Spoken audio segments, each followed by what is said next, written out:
dead meme. Alright, welcome back. We're doing a bit more Avorion. We're covering more Xsotan relics. Today is XSTN-VI, so 6. We're going to do the AI boss, and since I have a titanium age vessel that's about the appropriate age that you would begin to prepare for that confrontation, I figured I'll show you how to go about not just spawning it, but maybe a little method in which to prepare for the battle. So if we look at our subsystems, I've traded them out because this ship used to be an explorer. I've thrown a shield generator subsystem, a few weapons, and I've left one blank. Spoiler alert, it's a little bit of foreshadowing how we're going to make the AI attack us. And of course, a little bit of power because, you know, I feel almost every ship in this game kind of needs a bit of a power boost. So what we're going to do is we're going to open up the build menu. I highly recommend you click this button, modify entire ship, select the base metal to neonite, and apply. This will upgrade all of the blocks that are lesser up to neonite. So as you can see, my ship's a little bit green now. It's got that neonite kind of look to it.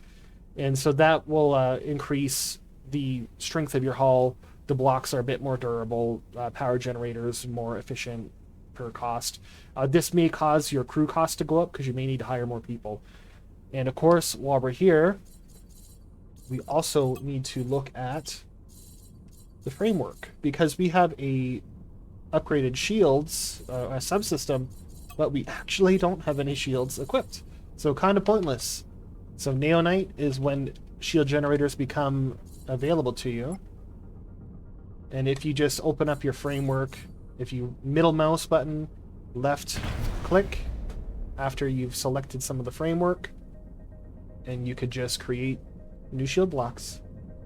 So there's going to be a limitation for you depending on your build knowledge. I could probably completely load that up because I'm actually at the end of the game, but you won't have that level of processing power available. I'll show it to you. So if you consume all your processing power, you won't be able to add any more systems to it, and there's a cap of the maximum processing power available depending on what your build knowledge is at. This is in the story mode version of the game. I believe in free play it doesn't matter. I believe they don't limit you, but I've never played it, so I'd only be guessing. And of course, at this stage, because you've upgraded all of your ship components to neonite, we can do what we did in the previous video. We can look at various turrets. We'll search by material, and we'll roll down to the neonite versions of these weapons, and we'll try to pick out a few that have a nice little punch to them, right? So that one's okay. We'll pop you on. Your DPS is good. Yours is okay. And let's see, do I have more gun ports available? I'm probably just going to stick them straight on the hull. So I'll beef this thing up a bit. I'll come back and show it to you. Alright, so this is a perfect thing to show you. I have upgraded my ship and I've built more guns for it. Just remember, you may need to hire more crew as you update your various, like as you build a shield generator and add more turrets. I do recommend being ready to hire more crew. So let's see, I could use 4 more gunners, so we'll hire 4 gunners. And we'll make sure that they're auto-assigned. They are. And so as we could see, if I select myself, my shields are still regenerating. I just kind of popped them on there. But I went from 12k hull to 16k hull. I also have a 149k shields. That's okay. I probably could bump it up. You could probably get a little bit higher, but that's likely going to be enough because with this subsystem involved, I have an emergency recharge as well, and there's a great deal of shield regeneration, and because it's installed permanently, the energy consumption is, I get this bonus here, the recharge. So now we're at the point where we have a similar dilemma. We need to locate where the end of these people's territory ends and start traveling through space, through the unclaimed territories, and that's how you'll spawn the AI. As you've noticed, there's neonite rocks here. This is a good indication that you can encounter the AI. So I'm going to begin looking for that machine, or for the AI machine, and I'll come back when I'm ready to show you something. And here we are. There's our good friend over there. Now you've noticed I'm not under attack.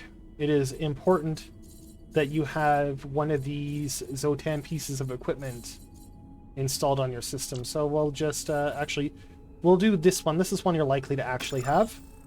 Oh, there you go. The AI's not happy. So he's got 2 lines on me. He might actually be too strong for this ship. But we're going to find out.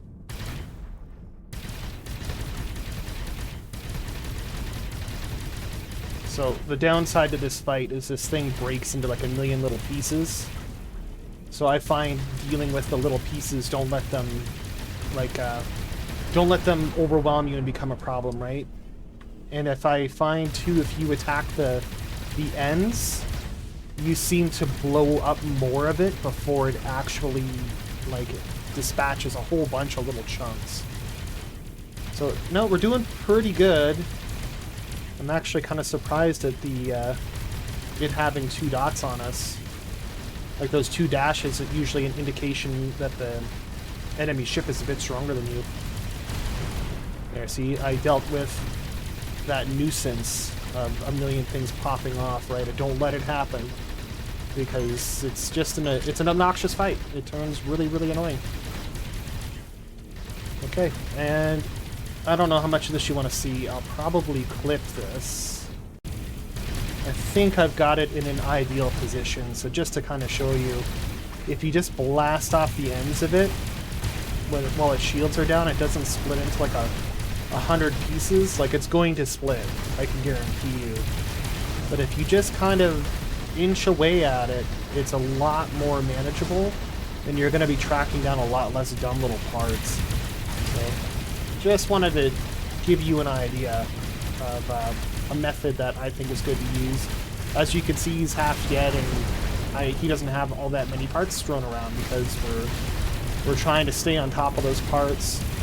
We're just attacking the outside because now that his shields are down, and if I keep putting the hurt on him, he's not going to be able to put him back up, right? So I'm going to try to press this advantage, and I'll be back.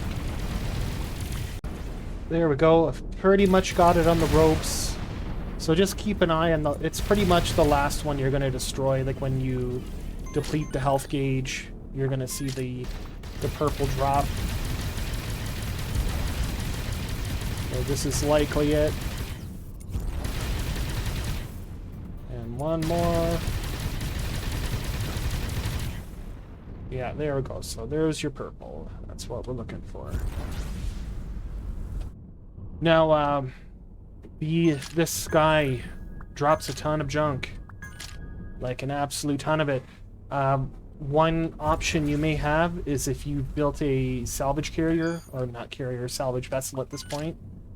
You could put a tractor beam on it, bring it here in order to salvage, and it should collect a lot of this stuff, and you wouldn't have to do it on your own. But for the most part, that's the AI. It's not too bad of a fight. It can be a bit of a nuisance to chase it down, and especially when you first get here, if you don't have the Xsotan artifact equipped, like if you don't have one of these Xsotan components on your ship, you're unable to interact with it. It won't even talk to you. So just keep that in mind. Again, upgrade your ship to maybe Neonite, at least the majority of it. Throw some shield generators on, and just make sure that you've got some decent weapons. And I highly recommend some shield draining weapons. Try to get some plasmas if you can. But of course, thanks for showing up. Hopefully I can get a like and a sub, or even a share or something out of you. And let's take a look here. As you can see, I've got plenty of currency and minerals. If you want to learn how I did that, I've got some videos. And I'll put a playlist down in the description, and you can take a look.